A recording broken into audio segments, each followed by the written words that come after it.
on the island of Sodor look forward to Harvest Festival. But most of all, they look forward to the Fat Controller's Harvest Firework Display. The Fat Controller came to see Thomas and James. "James, you ought to collect the fireworks from the depot." James was overjoyed. Thomas wasn't happy at all.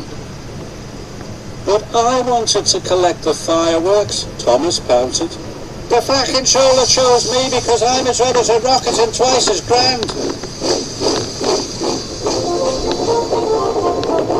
James steamed proudly across the countryside.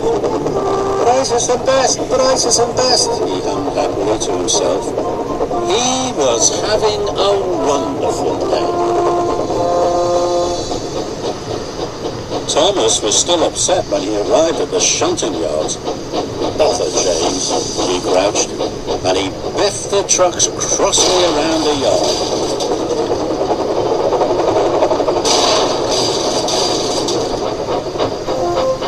When James arrived at the depot, he was very excited. The wagons were all ready for him, filled safely to the top with fireworks. James was coupled up with the precious cargo, and he steamed away.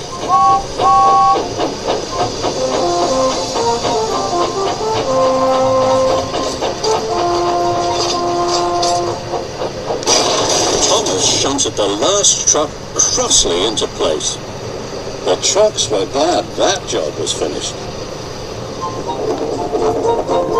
James happily steamed along. He was thinking about the fireworks. He was imagining all the sparkles, flashes, and shooting stars, when suddenly James ground to a halt. "I will have to go and call for help," said his driver.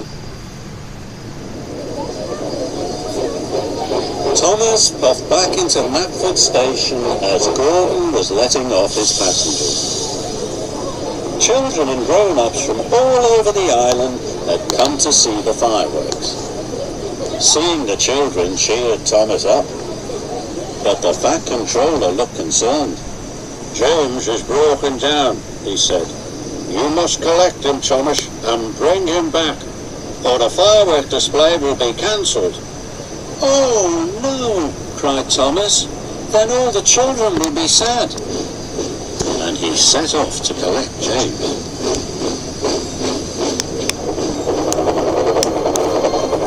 Thomas puffed across the countryside. Even with his light on, Thomas knew he had to be very careful.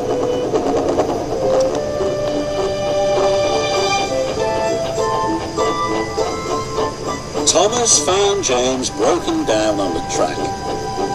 "Hello, busted boiler," teased Thomas. "You don't look very useful now." James was upset. But when Thomas got behind James, he couldn't see ahead. "You will have to look out for me," said Thomas. But James was cross. "You said I wasn't useful," he pouted. "But if the fireworks don't get to Knapford Station," puffed Thomas, "the display will be cancelled." James didn't want the children to be sad, so he agreed to look out for Thomas. And they set off together.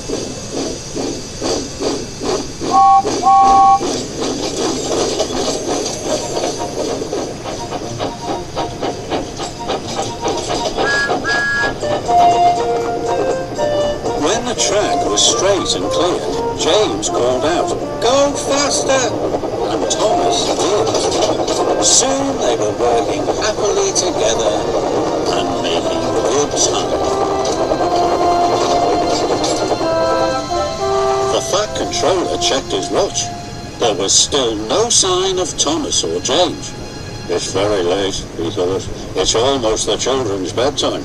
Even Gordon was worried. "I'll have to cancel the display," said the Fat Controller. So the disappointed children started to board the coaches.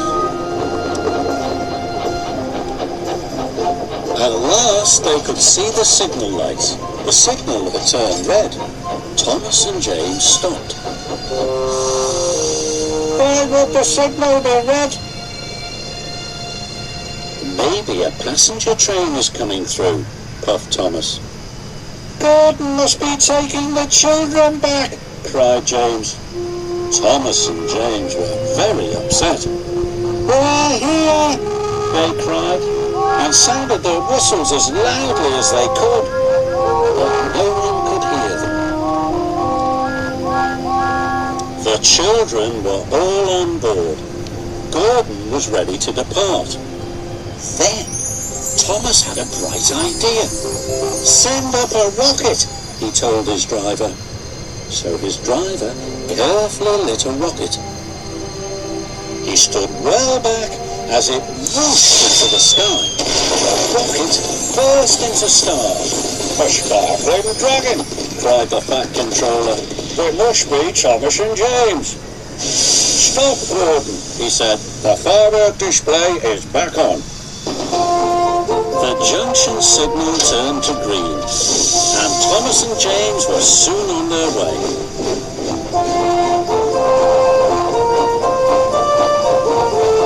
James and Thomas were soon at the station. The children cheered. Good work, Thomas, cried James happily. And good work, James, agreed Thomas. Good work, both of you, said the Fat Controller. That night, Thomas and James watched the fireworks together. I think we are both useful engines, said James proudly. But we are most useful when we work together, puffed Thomas.